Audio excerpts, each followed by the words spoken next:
Padma Bhushan captain Vijayakanth அவர்களுக்கு இன்றைய தினத்தில் குரு பூஜை நடைபெற்றது.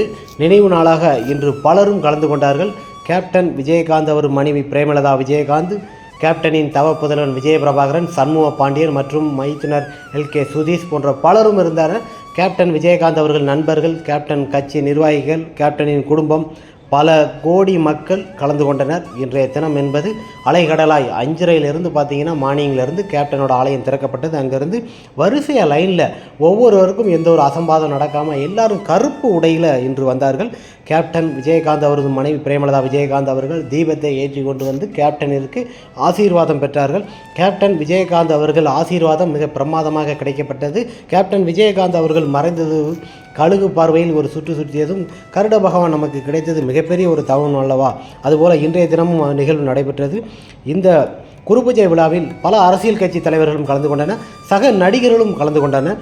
சில ஏற்பாடுகள்லாம் செய்தது, பெரிய பெரிய விஐபிலாம் வரதுக்கெலாம் ஏற்பாடுலாம் எல்லாமே பண்ணி வச்சுருந்தாங்க. போலீஸ் பாதுகாப்புகள் மிக பிரமாதமாக. போலீஸுக்கு மிகப்பெரிய ஒரு நன்றியை தெரிவித்துக்கொள்ளும். கேப்டன் விஜயகாந்த் என்ற ஒரு மாமனிதன், இந்த குடைவள்ளல் என்று பல மக்களை வாழ வைத்த குடைவள்ளல் கேப்டன் விஜயகாந்த் அவர்களுக்கு பாதுகாப்பு கொடுத்த காவல்துறை அதிகாரிகளுக்கும் மிகப்பெரிய ஒரு நன்றி. பல அரசியல் கட்சி தலைவர்கள், பல தொண்டர்கள் இன்று வந்து கலந்து கொண்டது மிகப்பெரிய ஒரு சந்தோஷம். அதுபோல் அன்னதானம், மதியம் அன்னதானம், வருவோருக்கெல்லாம் அன்னதானம் வழங்கப்பட்டது.